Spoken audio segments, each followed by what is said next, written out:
What's up, everybody? It's the Power Rankings podcast, aka the Power Rankings Show. There went the music. I was kind of hoping it would run under me for a little bit. Kind of gives me a little momentum. I am pleased to be joined, as always, on this. Is it Wednesday already? Mm-hmm. Oh my gosh! With @Marcus_Mosher. Hello, Elliot. How are you doing today, sir? I'm ready to talk quarterbacks and how much more money they make than I do. I cannot wait. Cannot wait. Since the last time we did a podcast, well, let me make sure my mic is okay. I think it is. The last time we did a podcast, we weren't really talking about this stuff. And then some major deals went down since we last recorded. And that's what I thought. If my mic sounded all screwy, that's because I was using my laptop mic and not my mic. My apologies. But Derek Carr signed with the Saints since we last spoke. Danny Dimes re-upped with the Giants. And now we have all this Lamar Jackson talk, which I know we're going to get to today in a minute. What are your initial thoughts on Carr and Daniel Jones? Daniel Jones signed for 4 years, $160 million. Derek Carr signed for 4 years, I think $150 million with the Saints. What do you think about these two deals? Well, we should also mention there was another one. Geno Smith got a 3-year, $75 million deal from Seattle as well. So we've had 3 big quarterback deals go down. Honestly, I like Geno's deal the best of the 3. Yeah. It seems like it's the most fair. It seems like it's definitely the cheapest, and he's the best quarterback. So what am I missing here, Elliot? Not too much. I think you're doing a heck of a job, honestly. I'm a little surprised that Derek Carr got more money or got less money than Daniel Jones. Are you? Just a hair? I know it was just a little bit less, but what do you think? It's probably an age thing, right? Like Derek Carr's been in the league for a while and the Saints didn't draft him. You know, it's just when you draft a quarterback in the first round, you decide to keep him, you pay a little bit extra, right? Like, hey, this is our guy. We want to take care of him rather than an outside free agent. So I'm a little surprised, but are we finally getting a little bit of a middle class of quarterback with Geno and Derek Carr? Maybe so, but I would like to show you right now who I think is going to be playing quarterback for the Baltimore Ravens this year. You ready? Yep. Are you standing up? Are you loosening up your arm? No, Elliot just left. So this is fantastic radio. Nobody. That's who. Nobody. Oh, stop it. Stop it. You're insane. You're insane. Dude. So there's all sorts of opinions going on about Lamar. And I know you have some landing spots for him. We're going to get to that.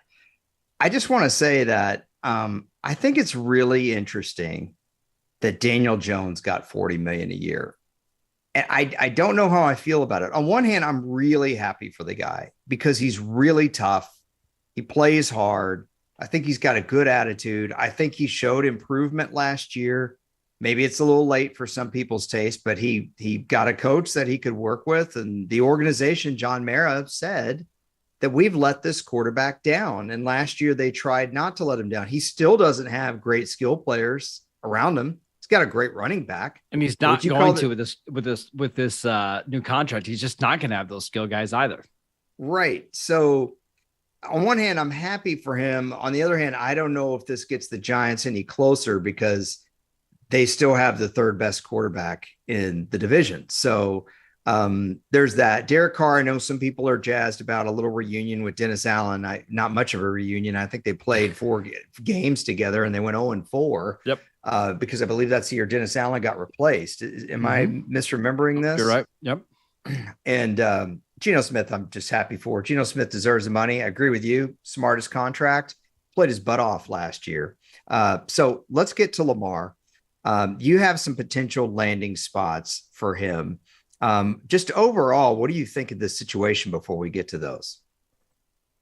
I think it's an incredibly smart move by the Ravens to put the non-exclusive franchise tag on him. So just for you out there that maybe aren't sure what that means, there's 2 different types of tags the Ravens could have given Lamar Jackson. There's the non-exclusive franchise tag, which would have paid him $45 million.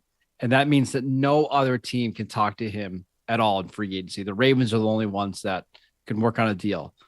The non-exclusive tag will pay him $32 million this year if he signs it, which he won't. But it allows other teams to negotiate a potential contract with Lamar Jackson.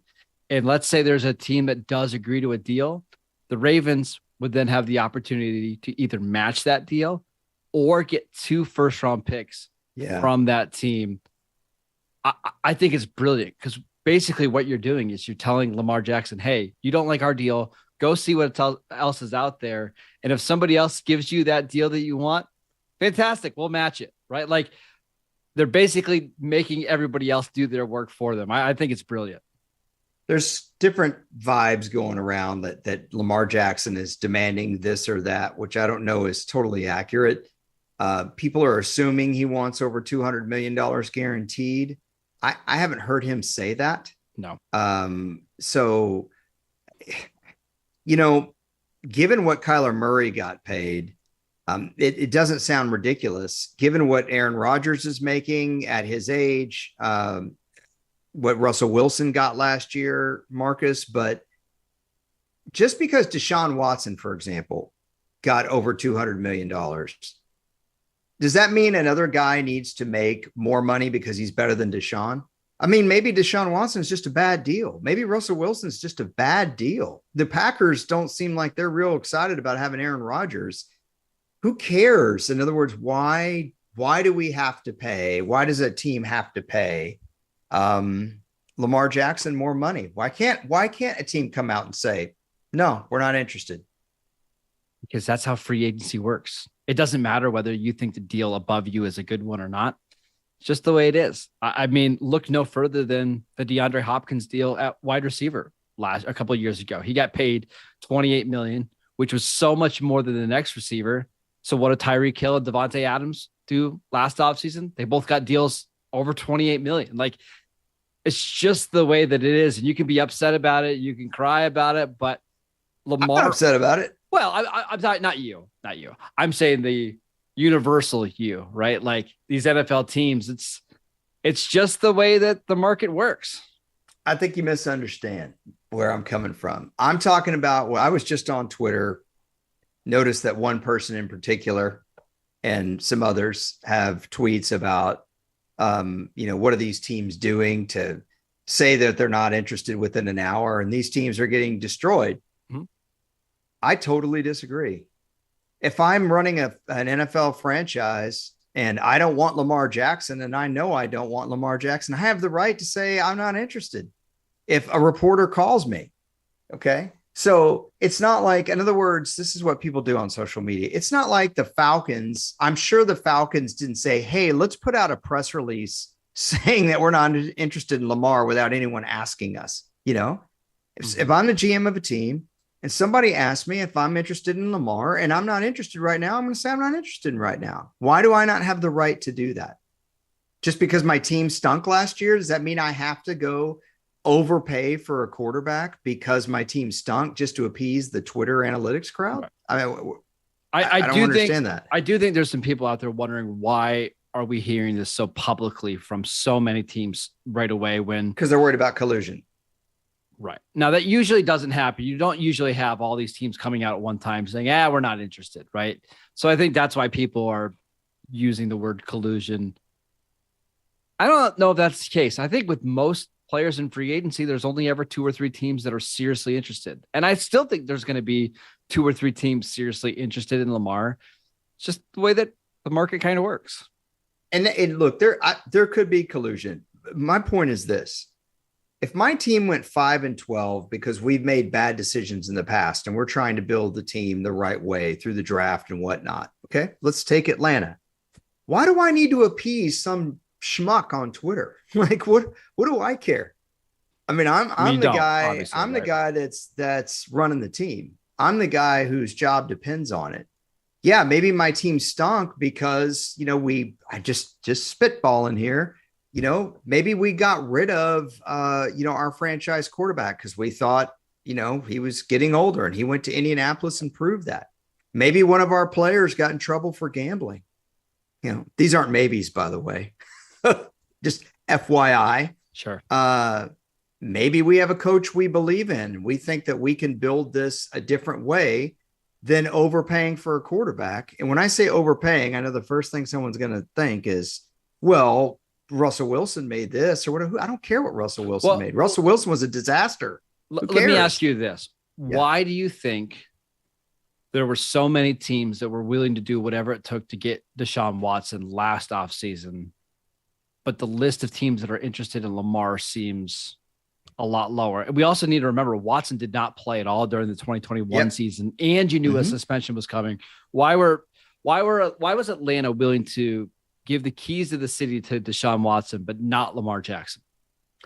That's a great question. And it very well could be collusion, but I don't think that's the definitive answer is what I'm trying to say. Yes. And my shirt popped open. Everyone enjoy the Hasselhoff. Here's what let me just give an alternate possibility. I'm just spitballing here, but could it possibly be that a GM said, I'm looking at the changing landscape of the NFL, and we were interested in Deshaun Watson. We saw what Cleveland paid him, and we saw what they got out of that. We saw what Denver paid Russell Wilson, and we saw what they got out of that. Even though we were interested in last year, we're not interested this year. And not only that, when I say the changing landscape, tell me why it's better to pay Lamar Jackson over $200 million, some of it, maybe all of it guaranteed, or almost all of it guaranteed, rather than just trust my scouting department that I'm going to get a quarterback in the next 1 or 2 years, pay him on the cheap and build a team around him where he can succeed, as opposed to getting a player that may not be aging, but his style of play is not conducive to staying on the field, which, oh, by the way, we've seen the last 2 years. Maybe I don't want to do that. So why do I got to do it to appease this Twitter crowd that, I don't convince me otherwise? I mean, because you're still talking about a former MVP from the 2019 season who's, was he 26 years old right now? Okay. And one of the most dynamic players that we have in our league, right? Like you could sign him to a 4-year deal and he's still not even going to be in his 30s yet. So I think that's the appeal. I will say this. Lamar is one of my favorite players in the league. I think I like him too. I think this isn't about Lamar. Yeah. I think he's a top 7 quarterback all day long. But I don't think he's necessarily the most scheme diverse quarterback either, right? Like I think he needs to go to a certain type of team that knows how to utilize him. So I think that itself kind of limits the options. And then when you add in the injury history, missing 10 games over the last 2 years, I think there are some teams that are concerned. I still think 5, 6, 7 teams should be all over this, but I understand why the market's maybe a little bit suppressed. Look, if somebody is wondering on Twitter, like there's one prominent person I saw was wondering aloud why this is going on, that's one thing. But when people are claiming collusion on Twitter, that's where I kind of put my foot down and say, wait a minute. Teams have the right to not do what you think that they should do. Especially if people think that Atlanta or someone should sign Lamar Jackson. What makes you think that you're 100% right? Because I can poke holes all day in it. For example, you said in 4 years, Lamar is going to be 30, right? You're still going to be paying him $55 million a year guaranteed, right? Mm-hmm. Probably something like that. Okay. At least. Okay. Is Lamar Jackson going to be running for 1,100 yards, 7 touchdowns at 6.8 yards a carry when he's 30 after all this wear and tear? What do you think the odds are on that? What would you put your Vegas odds? If I said, give me Vegas odds for right now, for Lamar Jackson's going to run for 1,100 yards, 7 touchdowns at 6.8 yards per carry 4 years from now. Give me the Vegas odds on that. What would they be?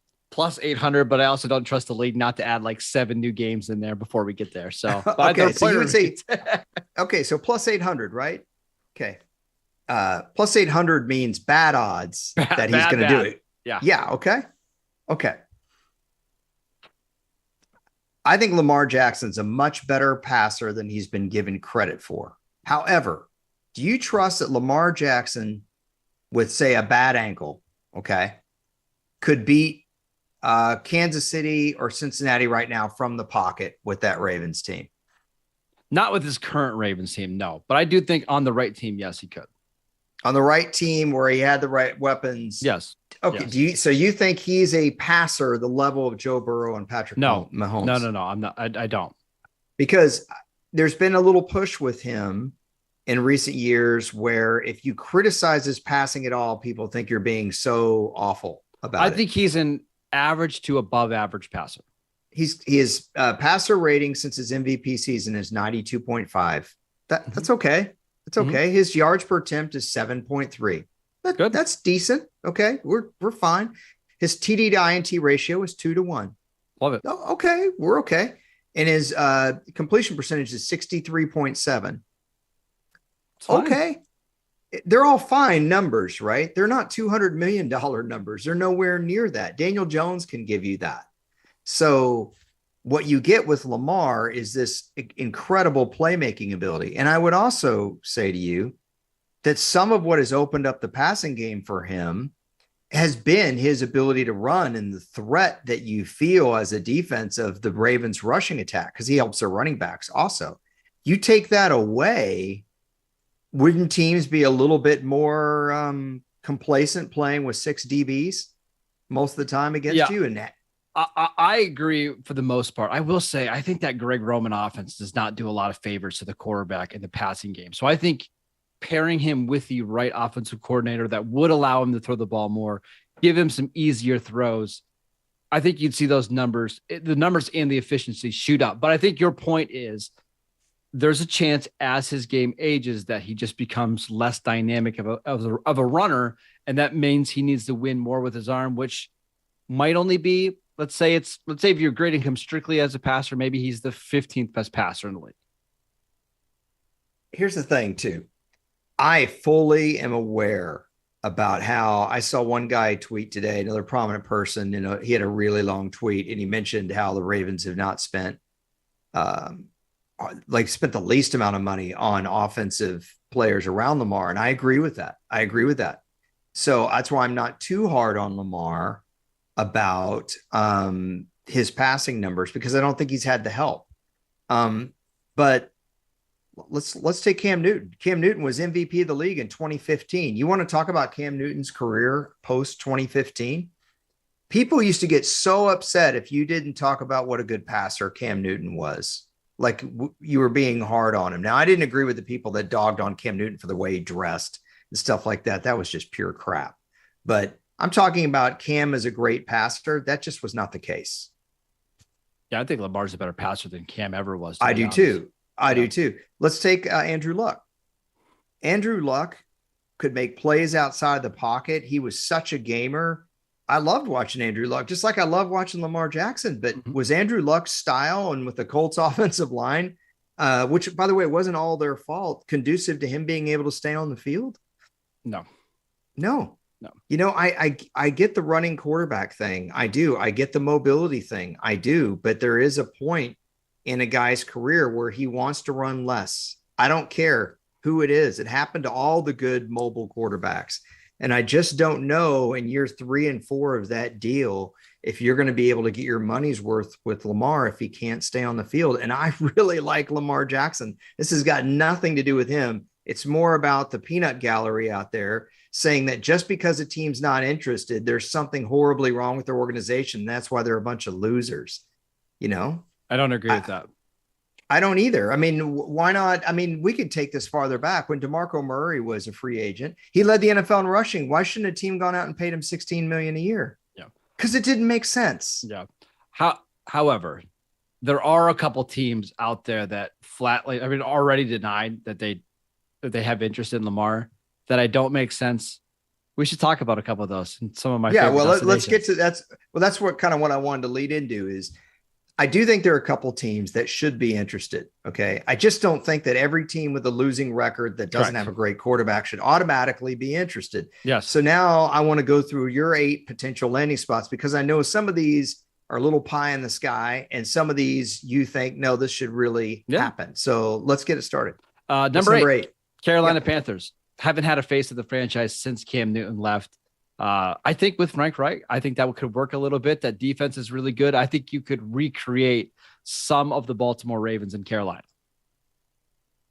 They need a face of the franchise so bad. I mean, I've asked you this before. I'm going to ask it again. Who's the guy that you're putting on your season ticket brochure? I mean, who's the guy? I mean, it's probably DJ Burns? Moore right now, or Burns, right? Like yeah. So I don't think that happens. I think Carolina is going to end up drafting their quarterback, somebody young that Frank Reich can work with.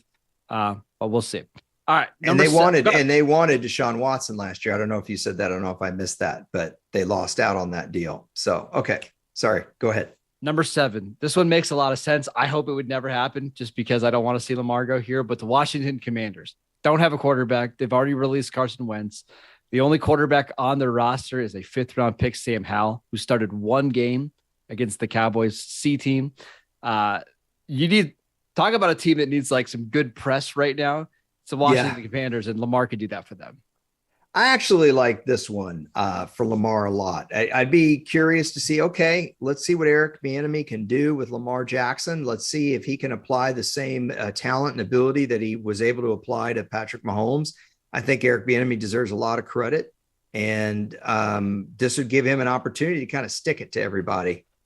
So I kind of like that. But plus, I mean, you get Bieniemy with those receivers, Terry McLaurin, Diami Brown, Josh Dotson. I mean, you got some guys that could fly. It's a fun fit. Next one. I like it. He'd help their running backs too, man. Oh my Especially the kid that you like so much last year, the rookie. Yeah, you bet. Okay. Yeah. The Las Vegas Raiders. Now, the Raiders have the cap space to go out and sign Lamar Jackson. They have their picks, right? They could give up the number 7 pick and their next year 1st-round pick.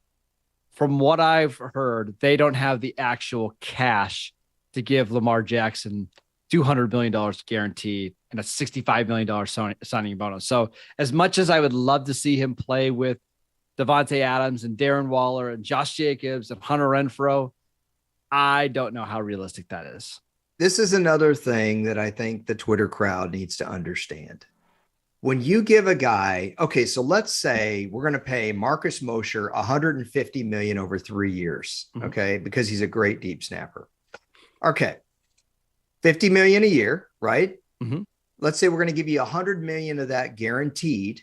That means no matter what happens to Marcus while he's deep snapping, he could turn his ankle and never play again. We're on the hook for $100 million, okay? And we're going to give him a $50 million signing bonus as part of that $100 million guaranteed. What that means is Marcus is guaranteed $100 million, but he's going to get 50 of it in a check the day he walks in the door. Okay. You got to have cash to do that. You can't, they can't just be numbers on a page. You've got to be able to pay that signing bonus right away. The signing bonus is due. Not every NFL owner, just because we think of them as all being rich, and it sounds like I'm defending the owners. Which they are, but a lot of them what have I done? Cash flow, right? Right. They're not rich in cash. And so that's where, and we could go a deep dive on this all day. That's where stadium naming rights and all that stuff really came from. It helped increase cash flow for certain owners and not for others. Yep. Blah, blah, blah, blah, blah.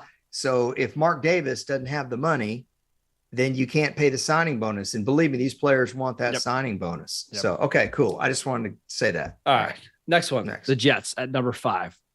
Not sure how feasible it is with their cap situation, although they're trying to trade for Aaron Rodgers, who has a ridiculous cap. But if I told you that Lamar Jackson is on the Jets going into next year, are they the favorites in the AFC East? What if I told you? It's good 30 for 30 intro right there. Okay, I'm done. Yeah, I'd say they're the favorites in the AFC East. And that's why it's appealing, right? With that defense, with Breece Hall, your guy coming back, and those receivers, that could be one of the best offenses in the league right away. So I personally, this is maybe my favorite landing spot. Oh, yeah, I love it. But it's not going to happen. Bro, you put Breece Hall with teams having to play Lamar Jackson, that's going to open things up. Oh, my. He could have 1,800 yards. He could have 1,800 yards. He could average 5.5 a carry. Okay, I kind of like this one too. So, okay, keep going. I don't like this next one. The Indianapolis Colts. Rundown. I don't like this one. Keep him. You put him in in the dome. No. Right? With Jonathan Taylor, with Shane Steichen. Why not? No. Because you've been doing this quarterback merry-go-round to free agents. What have you found on this one too? White guys, though. That's the problem. Guys that couldn't move, right? Fine. So you do it with super fast Lamar Jackson. But if it doesn't work out, like literally, when are you going to say, okay, enough already? We just need to trust our scouting department and draft someone. I think there's a little difference between Matt Ryan, Carson Wentz, Nick Foles, and Phillip Rivers compared to Lamar. Oh, yeah. The obvious one is there's like 12 years age difference between all of those. Okay. Yeah. Yeah. I really love this for Lamar. Hey, Lamar. Hey, this is so cool. I know you had to play with the Ravens receivers last year, but we're going to give you the Colts. It'd be also some symmetry there, right? Ravens and the Baltimore Colts and all that kind of stuff, right? Yay. All right, next one. Yeah. Sorry. Houston Texans at 3. You got rid of Deshaun Watson last year. You played Davis Mills over the last 2 years. What team in the NFL needs a bigger spark than the Houston Texans? Because not only are they bad, they are terribly boring, and Lamar Jackson could change that. That's fair. That's one thing that I really like. And so when I just went on my rant about people on Twitter saying these teams are all stupid for not being interested, I think rather than looking at it from the perspective of that perspective, looking at it from the perspective of, does he give your organization some juice? Now, that's an argument that I can get behind all day.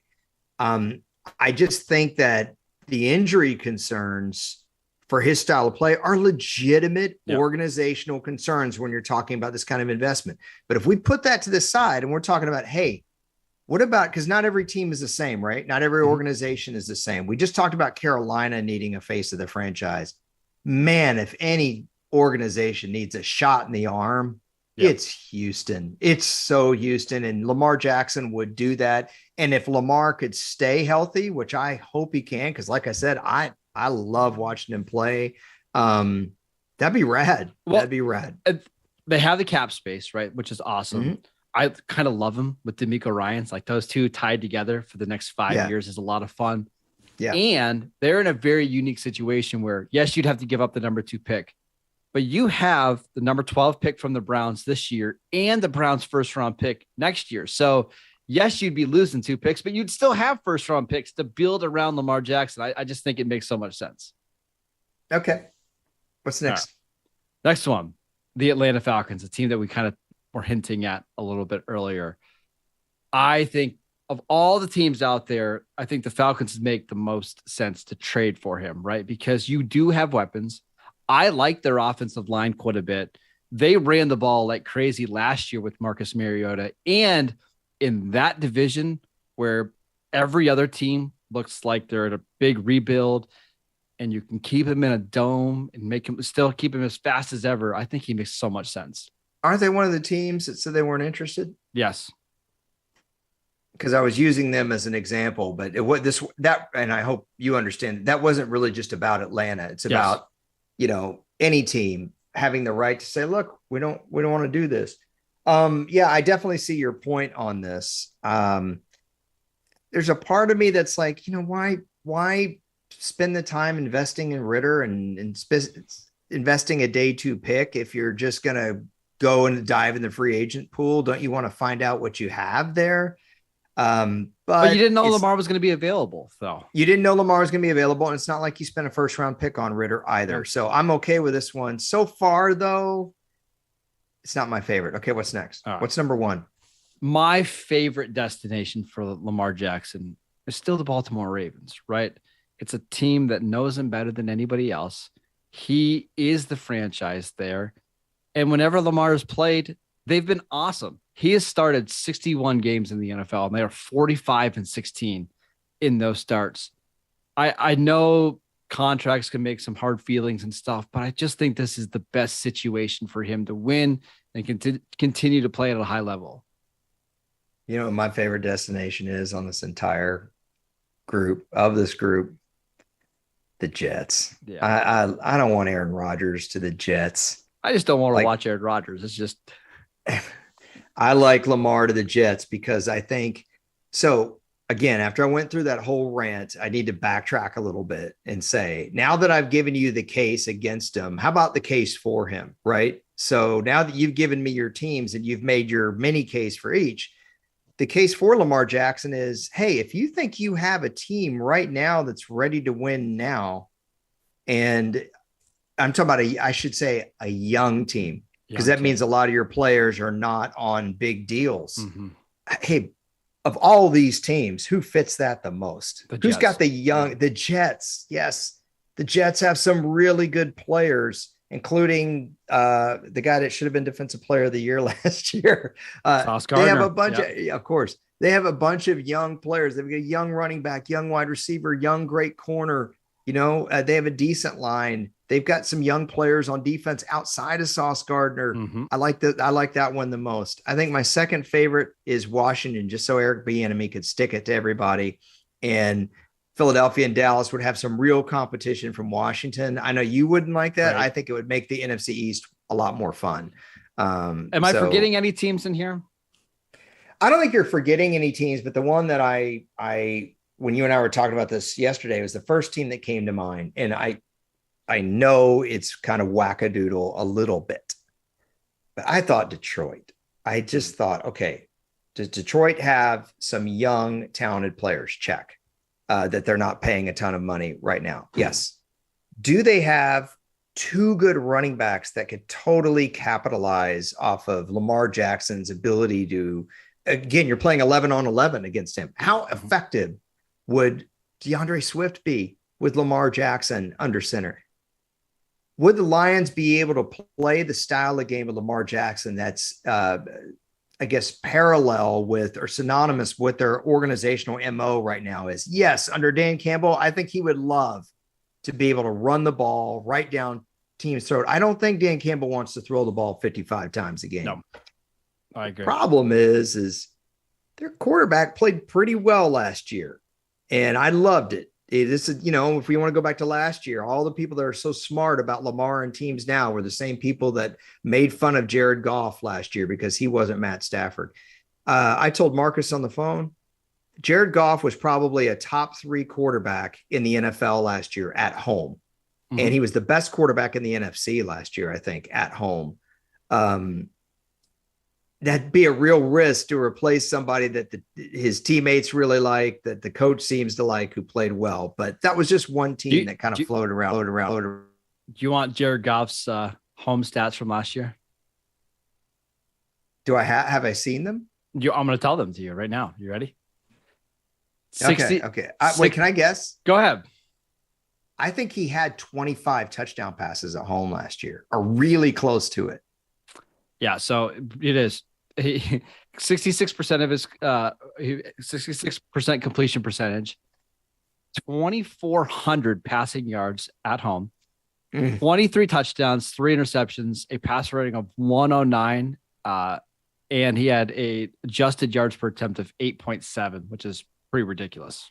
That's really, really good. The problem was some of the road games, and one of them that comes to mind, he actually made the play to his tight end. I can't remember which tight end it was. I think it was his second tight end against the Jets. Didn't have a great game, but that was one of the road games he struggled. And that was kind of the problem with Goff last year. Look, 6 touchdowns on the road. Yeah. That's right. You got the big sigh there. I just think, gosh, it would give that organization so much oomph. They would be so ready to win right now, but that's a really tough sell to say, we know Jared Goff played fantastic last year and the team, the locker room likes him and the coach likes him, but we want Lamar. That's a tough sell. No. Those are my 8 landing spots for Lamar Jackson. I think there's like a 90% chance that he just ends up back in Baltimore. Maybe some team makes him an offer, which I take the back. I'm pretty sure some team is going to make him an offer, and I think Baltimore's going to, basically match that offer pretty quickly. The only thing that might make Baltimore a little hesitant to do that, if a team like Houston, who owns the number 2 pick, signs him, because maybe at that point, Baltimore would be like, you know what, we can draft whatever quarterback we want at number 2. We get another first round pick next year. We do have Tyler Huntley under contract for another year. We could kind of slow play the quarterback situation and start the quarterback clock all over again. But if I had to bet, I think he's back in Baltimore.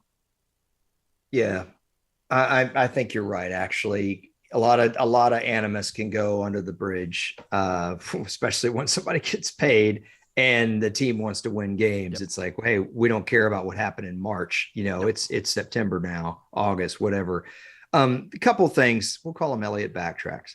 Number one, I said the Twitter analytics crowd. I'm talking about not the real analytics crowd, the people that are really smart with analytics, but the people that just kind of make numbers do what they want them to do and then send out really dumb tweets. I've never done that in my life. Yeah. Second thing, look, I shouldn't be so harsh on people that have these kind of opinions. If people are just speculating like, hey, this doesn't look good from a collusion standpoint, I agree. It was just like some people came out. Wouldn't you agree that some people came out pretty strong about these teams not? I just think it's kind of silly that a GM of a team has to do what you think that they should do, and you rip them apart. And then what happens when they prove to be right? Do you go back and apologize?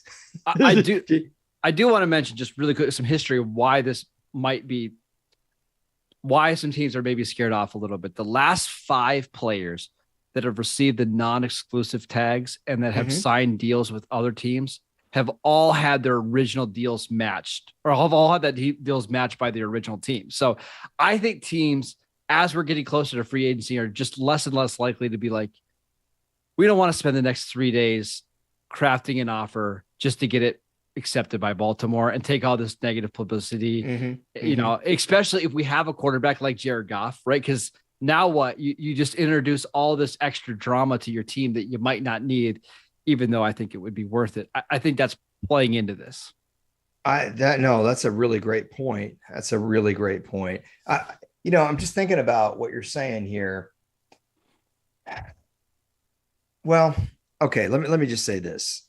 I think I know where the quarterback market is headed. I think we all have a good idea of what it costs, to have a great quarterback. But at some point, I think that a team can say, yeah, we acknowledge what the market is, but it's just more advantageous these days to trust my scouting department.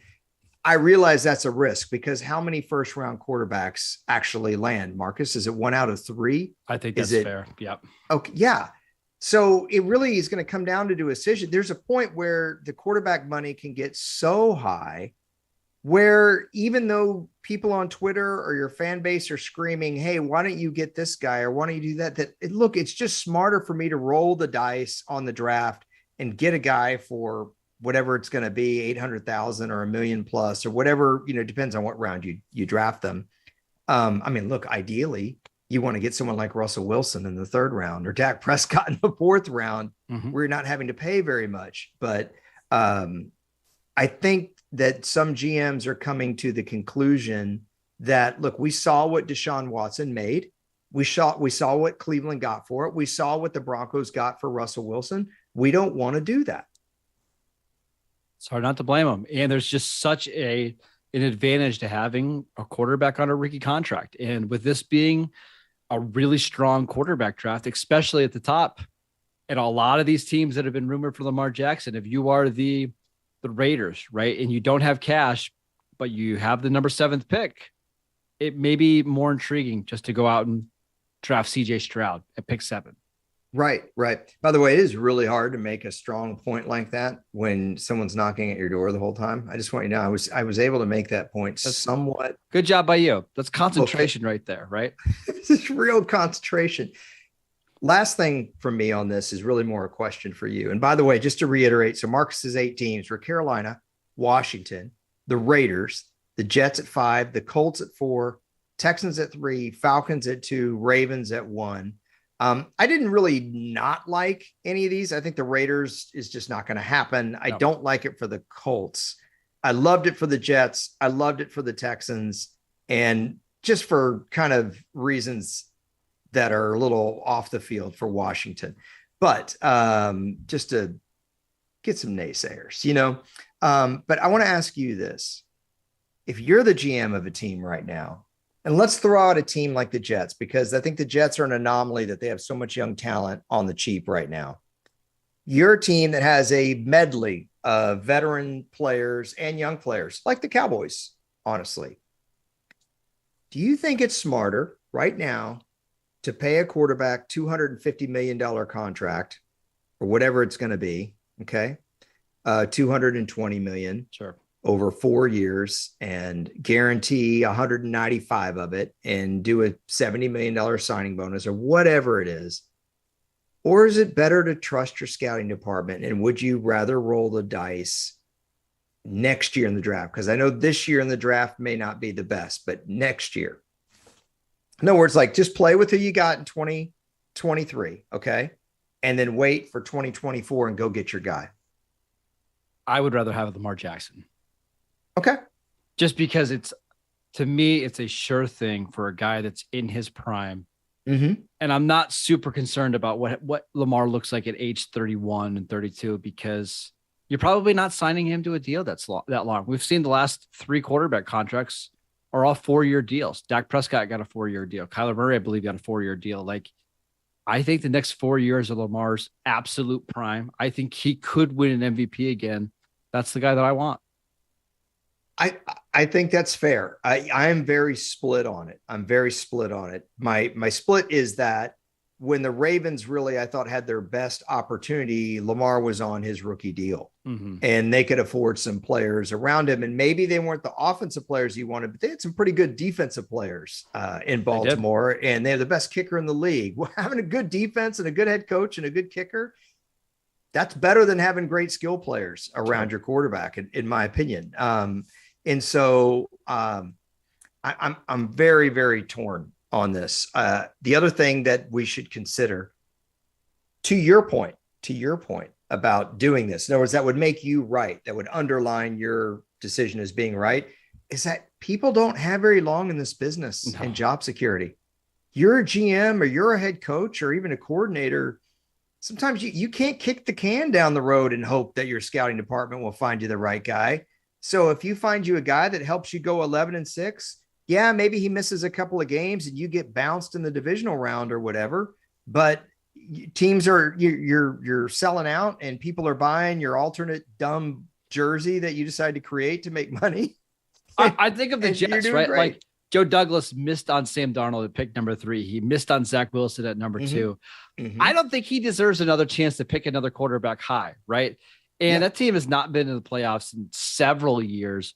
You need somebody that can help you right now. Do you want to deal with Aaron Rodgers and his decline and all of his weirdness, or would you rather deal with Lamar, who gives you something different that I think could take that team to the next level? That's what I would prefer to do. I know that there's differing opinions, and I know maybe Rodgers is a better fit with Garrett Wilson and all that kind of stuff, but give me Lamar.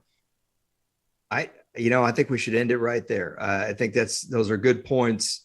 I do think teams have the right to do what they want to do, but I think Lamar Jackson's a very, very unique player, and I hope that he stays healthy. And, we should say too, we don't think he's a bad passer or anything like that. We're just saying, like, it's such a big part of his game, what he's able to do with his feet. And unfortunately, and I really want to underline the unfortunately, sometimes that means a quarterback has a hard time staying on the field. I wish it wasn't that way, believe me. But I'm rooting for the Jets. You got me officially rooting for the Jets on this deal. So we will talk to you guys later this week. We've got some odds and ends to talk about on our podcast. Hope you enjoyed this one. We really appreciate you guys. We appreciate the people at Brinks. You can follow Marcus. You can listen to Locked On Cowboys. It's the top listen to Cowboys podcasts out there. He does it with Landon McCool. Also, you can follow him on Twitter. It's at Marcus_Mosher. He writes for PFF. I am at Harrison NFL on Twitter, and we will talk to you in a couple of days. Thanks, everybody. Take care.